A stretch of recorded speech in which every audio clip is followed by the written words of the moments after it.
매일 아침 외신 브리핑 신민영입니다. 지난 금요일 뉴욕 증시는 미국 고용시장의 회복에 힘입어서 큰 폭으로 상승했습니다.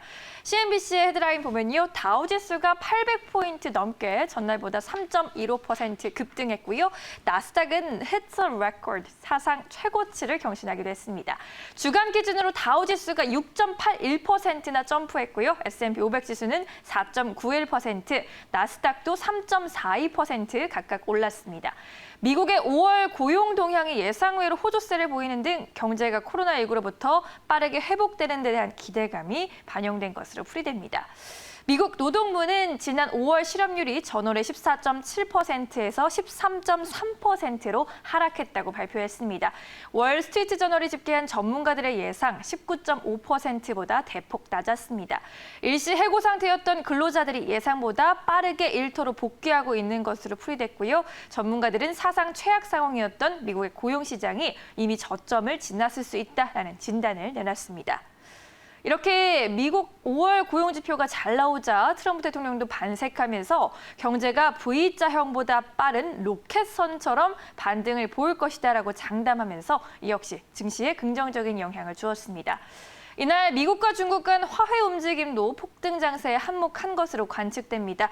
로버트 라이트하이저 미국 무역대표부 대표가 중국이 무역 합의를 상당히 잘 이행했다며 지난 수주간 중국이 미국 상품을 상당히 많이 구매했다고 말한 데 이어서 미국 교통부는 이날 중국 항공사의 미국 왕복 여객기 운항 전면 중단 조치를 철회했습니다. 이 소식에 항공과 에너지 분야 휩쓸려 주가가 일제히 올랐습니다.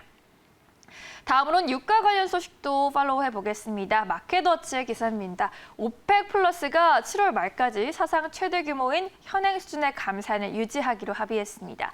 다음 달 하루 원유 생산량은 960만 배럴 줄이기로 했는데요. 자세한 내용 열어볼게요. 당초 오펙 플러스는 5월과 6월 산유량을 한우 970만 배럴 줄인 뒤 7월부터 연말까지 하루 770만 배럴, 다음에 1월부터 4월까지는 하루 580만 배럴 등으로 감산 폭을 단계적으로 축소할 예정이었습니다. 그러나 코로나19 피해가 큰 원유 시장 수급 안정을 위해서 최대 규모의 감산 합의가 조금 더 이뤄져야 한다는 판단 아래 기존 감산 규모 수준을 그대로 유지하기로 했습니다. 다만 감산 규모가 970만 배럴에서 960만 배럴로 줄어든 것은 멕시코의 입장이 반영된 탓입니다. 멕시코는 기존 일정에 따라서 감산 규모를 축소하기로 했고요. 다른 국가들도 이런 예외를 수용하기로 했습니다. 사우디아라비아의 빈살만 에너지 장관은 우리가 공동 노력이 성과를 냈다며 많은 불확실성에도 최악을 이겨냈다는 고무적인 시도들이 나오고 있다고 말했습니다. 또한 코로나19로 인한 경제 봉쇄가 풀리면서 원유 소비도 돌아오고 있다고 덧붙였습니다. 그리고 연말까지 추가 감사도 가능하다는 얘기가 나옵니다. 오펙 플러스는 지난 18일 다음 회의를 진행하는데요. 사우디아라비아가 오는 8월 또는 연말까지 추가 감산하는 방안을 고려하고 있다라는 보도도 나왔습니다. 오펙 플러스 감산 연장 회의를 앞두고 국제유가는 오름세를 이어갔습니다. 어느새 배럴당 40달러에 육박하게 됐는데요. 시장에서는 감산 연장과 최근 달러 약세가 겹치면서 유가의 추가 상승 가능성도 높게 보고 있는 상황입니다.